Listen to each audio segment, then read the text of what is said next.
Hey, it's Jang here from jangbricks.com with another 2014 LEGO Ninjago set review. This is the Thunder Raider set number 70723. Comes with 334 pieces and costs $30 in the US. Yet another half-tracked vehicle from LEGO, from their kind of independent lines. Half-track meaning half with tank-style treads and then half with wheels, or a combination of the two. I usually don't like these, and I especially don't like their brand in general, because they just really look funky. And here again, they've gone with a funky design. It's all the only way that I can really describe it.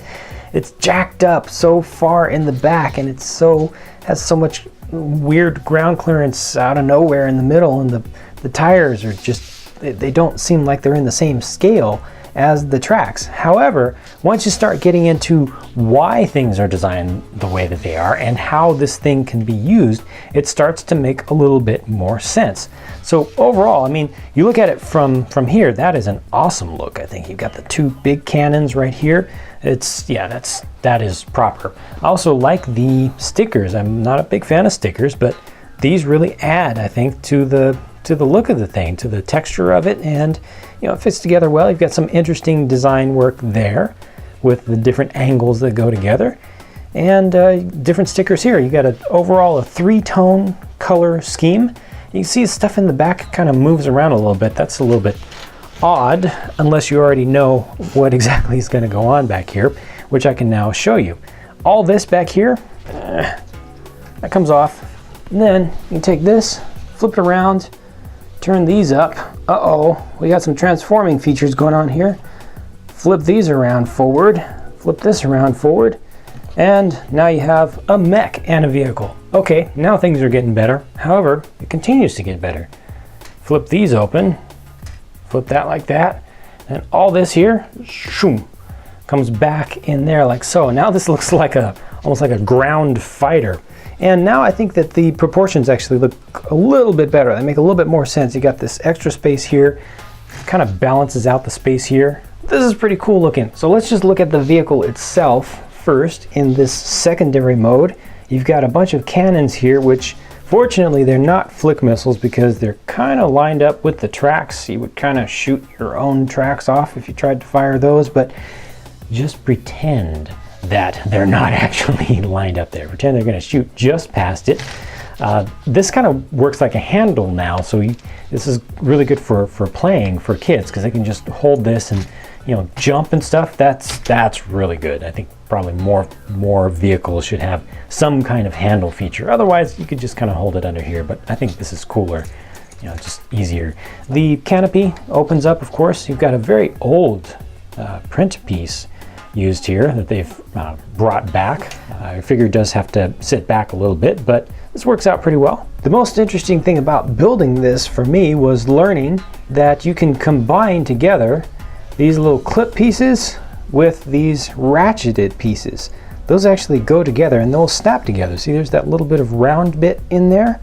I don't know if that's a recent addition to the design. I'll have to look at some of my older pieces, but those actually snap together just a little bit, and it's actually going to hold. So that's a really interesting possible technique to consider for mock builds.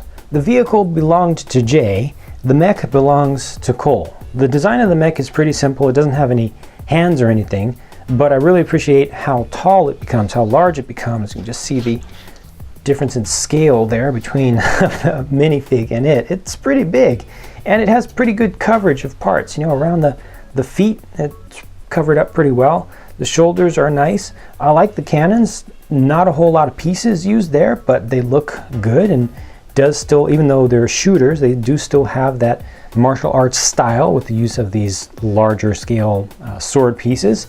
From the back, doesn't look quite as good, but doesn't look particularly bad. These right here are kind of the hooks that allow it to set into the vehicle. The interesting thing here from a building perspective for me was the introduction of these pieces, which I have not seen before. I'll go ahead and just popped off an entire assembly, but there you can see the part that I'm talking about has the bar on the back. I've not seen these before. I might be mistaken, but I think that this is new. And lastly, there's a look at the mech with Cole at the controls, so you can see how a minifigure actually will fit in there. You could clip the hands in there, but I'm not going to do that right now because now I'm going to show you the minifigs by themselves. Left to right, it's Jay, Cole, and a Nindroid. Out of everything that we see here, my favorite thing is the new print for Cole's torso. But let's start from the left. First off, Jay with the yellow Techno blade has a little bit different handle on it compared to the others. And then you've got Cole with a just a regular sword in gold. The Nindroid doesn't have anything on him here, but I'm going to show you his weapons platform in a minute. Take a look at these guys from the back before I start to take stuff off so you can see stuff more clearly. All right, and now with all the accessories removed except for the hair pieces, take a look at them from the front and you can clearly see the prints. And now you can see what I mean about the print on the front of Cole's torso. Lots of different colors and patterns, really interesting designs. I think that's one of the better designed torso prints of the year so far. I think that it just looks really good to me. Not to take anything away from the others, but this one in particular just really steals the show for me. Lastly, here is that weapons platform for the Nindroid. It's called a double laser cannon, although it appears to have quad laser beams coming out of it. But it's just a little thing that kind of sits there, and it's got a couple handles on the back which you could use to represent the spots where the Nindroid would hold on to it, or you can use them as clips. So in some of the box art they show the Technoblade actually being attached to this. I don't know what the story significance is of that, since as of the time of this video the Ninjago new series has not been released, not even close. But there is an additional thing you can do with this. You can hold on to these bits in the center up from the sides, and that's not how that's supposed to go.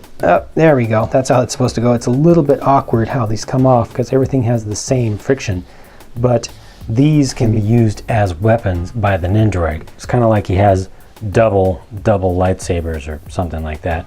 I don't know, that's a little bit of a stretch to me. It looks like too much power for one just regular character to have, but it's another interesting option though. This is well done. The individual components did not impress me all that much, but when you put them all together, the way that they're combined, that works out very well.